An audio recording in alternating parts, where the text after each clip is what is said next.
हरे कृष्णा दोस्तों, तो आज हम डिस्कशन करने वाले हैं importance of books in our devotional life. तो कुछ भक्त कहते हैं कि भक्ति में उतने किताबों की आवश्यकता नहीं है।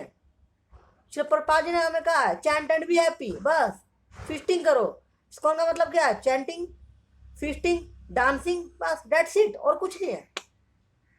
तो आज हम इसी पर डिस्कशन करने वाले हैं। और इनका मत ज्यादातर ये भी होता है, कहते हैं जी क्या हम भक्ति में ज्ञानी बनने आए? ज्ञानी बनने आए हमें तो भक्त बनना है ना। हम क्या ध्यानी ज्ञानी ये क्या करते रहते हैं? हमें तो सिर्फ भक्ति करनी है, डेट्स इट। भक्ति में क्या भजन करना है, भजन भजन भजन यही करना है बस। तो आज हम इसी पर डिस्कशन करने वाले हैं कि इस पर शिल प्रभुपाद जी का क्या मत है, इस्कॉन के वर्तमान आचार्यों क्या मत है, तथा हमारे जितने प्रिसिडिसर आचार्य हैं उनका क्या मत है फिलोसफी को लेकर और बुक्स को लेकर के। तो चलिए शुरू करते हैं। अगर कोई भी नया भक्त इस्कॉन में आता है और अगर उसको शास्त्रों का ज्ञान नहीं है ना, तो वो आंखें बंद करके किसी पे भरोसा कर लेगा। तो क्या होगा उसका? वो भक्ति में आया, उसको जाने में समय नहीं लगेगा। तो शिल प्रभुपाद जी का इस समय डायलॉग प्रभुपाद जी में क्या कहा करते थे? Don't be astonished someone leaves ISKCON, be astonished someone stays in ISKCON. Okay, तो इसी पे आज थोड़ा डिस्कशन करते हैं, आगे बढ़ाते हैं आज के टॉपिक को। तो अगर हमें फिलोसफी का ज्ञान नहीं होगा ना, तो हम फिर डेविएट हो गए, भक्ति से डेविएशन के चांसेस बढ़ने लगते हैं। जैसा हमने देखा शिला भक्ति विनोद ठाकुर जी के समय पे उन्होंने 13 प्रकार के अपसंप्रदायों को ढूंढा था, जिसमें अलग अलग थे, जैसे सखी बेखी, आउल बाउल, कर्ता नागरी, गौरांग नागरी, है ना, ये सब चीजें थी, कर्ता भाजी, ये सब चीजें थी। तो अभी हम देख रहे हैं आज के नए समय में तो भी बहुत सारे और बन चुके हैं, और ज्यादा साजियापंथी हो रही है। साजिया अक्सर उन्हीं लोगों को कहा जाता है who makes the devotional life very cheap.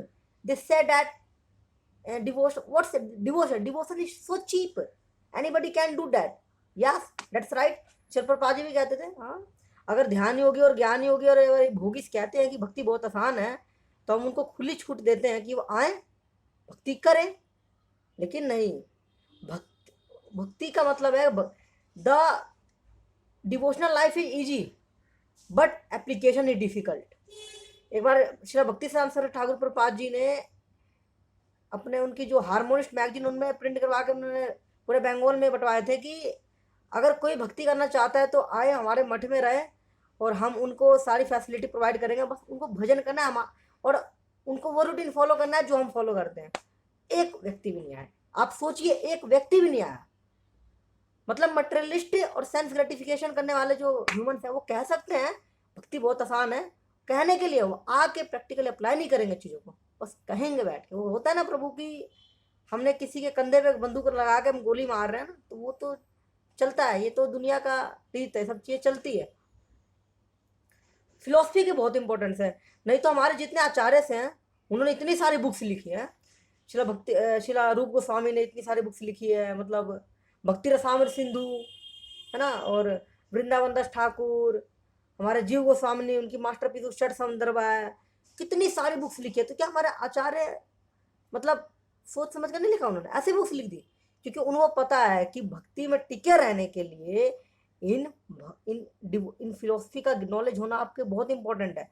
हमें इन सब का ज्ञान होना चाहिए, तभी हम आगे बढ़ पाएंगे। लोगों को लगता है कि टाइम वेस्ट है, टाइम वेस्ट नहीं है, it's time investing, not wasting.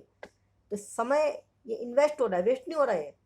जितना ज़्यादा आपको फिलोसफी की नॉलेज होगी, आपकी भक्ति की जो गाड़ी आगे बढ़ेगी। नेचुरल है ना कि अगर आपको मान लो किसी चीज़ के बारे में पता ही नहीं है तो आप कैसे अप्लाई कर पाओगे? तो आपको एक ओवरव्यू तो पता होना चाहिए ना चीज़ों का, ये चीज़ें। तो आगे बढ़ाते हैं टॉपिक को। अच्छा, कोई डिवोटी ये कहते हैं कि हमें सिर्फ शिला प्रभुपाद जी की ही बुक्स पढ़नी है और जो प्रीवियस आचार्य हैं उनकी बुक्स नहीं पढ़नी है।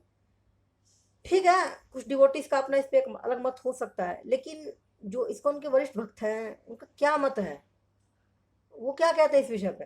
इसमें हाँ बेशक शिला प्रभुपाद जी की books very basics, not basics, बहुत इंपॉर्टेंट है। कोई भी अगर भक्त है या एडवांस है चाहे कोई भी है भक्त, सबसे इंपॉर्टेंट हमें शिला प्रभुपाद जी की बुक्स को ही फॉलो करना है। बिकॉज शिला प्रभुपाद जी या our founder acharya and he is our preeminent shiksha guru, वो हमारे प्री एमिनेंट शिक्षा गुरु भी हैं।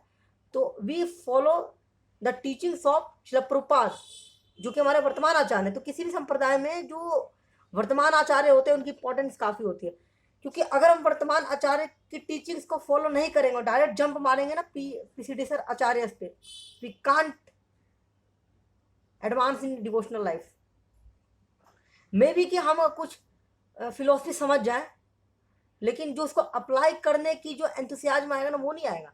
मतलब आप अगर प्रीवियस आचार्य की बुक डायरेक्ट पढ़ सकते हैं, कोई दिक्कत की बात नहीं है। हमने देखा है वृंदावन में कोई डिवोटीज पढ़ते हैं, अलग अलग बुक पढ़ते हैं, और लेकिन श्रील प्रभुपाद जी की बुक्स नहीं पढ़ते हैं, बाकी सारी किताब पढ़ते हैं। तो क्या होता है, वो आगे नहीं बढ़ते भक्ति में, वो जिस लेवल पर रहता है वहीं रह जाते हैं।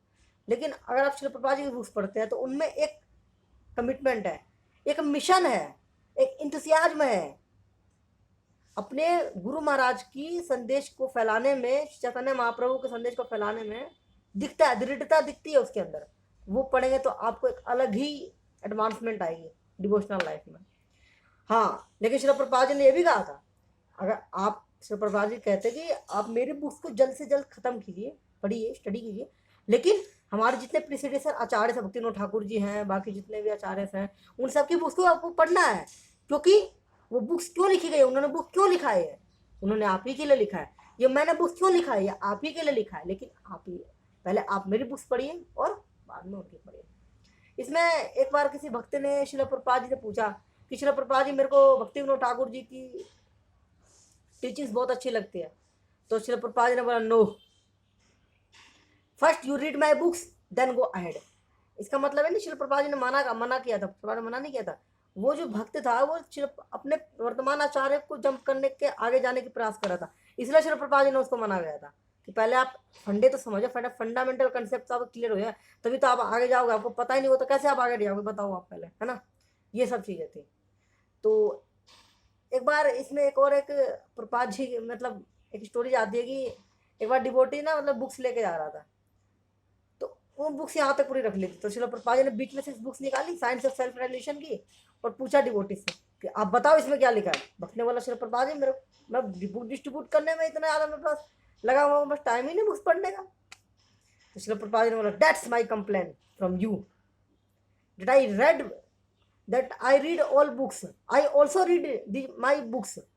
I have written these books for you, first for you, then distribute others.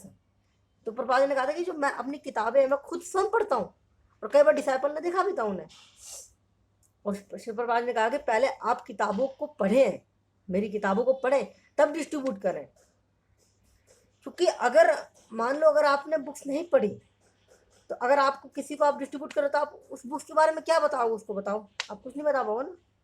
यही चीज़ है। और श्री प्रभुपाद जी स्पेशली प्रीचर्स को क्या कहते थे कि जितने भी प्रीचर हैं, प्रचारक जितने भी हैं, वो सब मेरी बुक्स को बिल्कुल कंठस्थ रट ले, मतलब एक एक श्लोका, एक एक परपट टू परपट पढ़ लें, है ना।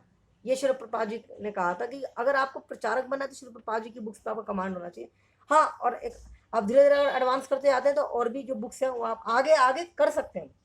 लेकिन अभी प्रभुपाद जी की बुक्स को हटा देना और प्रीवियस आचार्य की बुक्स को पढ़ लेना, या पहले प्रीवियस आचार्य की बुक्स को पढ़ लेना, श्री प्रभुपाद जी की बुक्स को नेग्लेक्ट ही कर देना, वो बहुत गलत है। आप एक सिस्टम में चलिए। अगर सिस्टम में चलेंगे हम तो हम बेनिफिट में भी रहेंगे।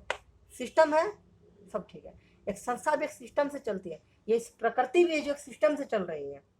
अगर अनबैलेंस कर दिया जाए चीज़ों को तो हम कहीं भी नहीं रहे। वो कहते हैं ना कि अगर आप दो नाव पर पैर रखेंगे तो आप नीचे गिरेंगे सीधे समुद्र में, और कहीं नहीं, आप कहीं भी ट्रैवल करके नहीं जा पाएंगे फिर। इसीलिए लेकिन कुछ डिवोटीज कहते भी है कि अरे हमें तो बस चैंटिंग करनी है, भजन करनी है, और क्या ये प्रीचिंग व्रीचिंग क्या रखा हुआ है ना। जैसे भक्ति सिद्धांता जी काफ़ी कहा करते थे, बहुत जोर ला के कहते थे, प्राण आते यार से हेतु प्रचार, they one who have life can preach, one who have not life can not preach. जिसके पास जीवन है वो प्रचार करेगा, जिसके पास जीवन नहीं वो प्रचार नहीं करेगा। He is not good for nothing, he is just like ash of buffalo, सांडेरा गोबर। ये शिला भक्ति सिद्धांत सरस्वती ठाकुर कहते हैं। वो कहते थे कि डोंट ट्राई टू इमिटेट भजनानंदीस, आप भजनानंदी को इमिटेट करने का प्रयास ना करें।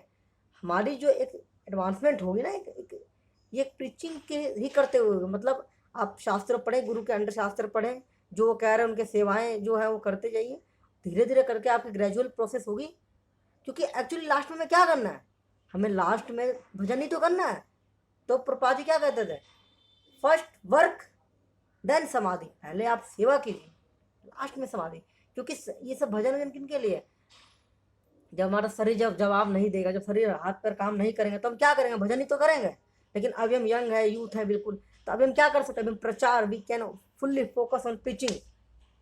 That's should be our first priority in devotional life, to preach the moment of Lord Chaitanya in all over the world, which Srila Prabhupada has done in the direction of his Guru Maharaj, Srila Bhakti Siddhanta Saraswati Goswami Prabhupada Maharaj।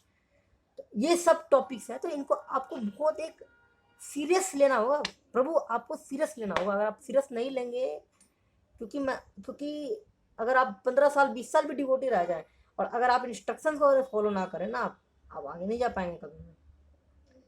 ठीक है, तो आज का विषय इसी मुद्दे पे था। तो हरे कृष्णा, श्रील प्रभुपाद महाराज की जय।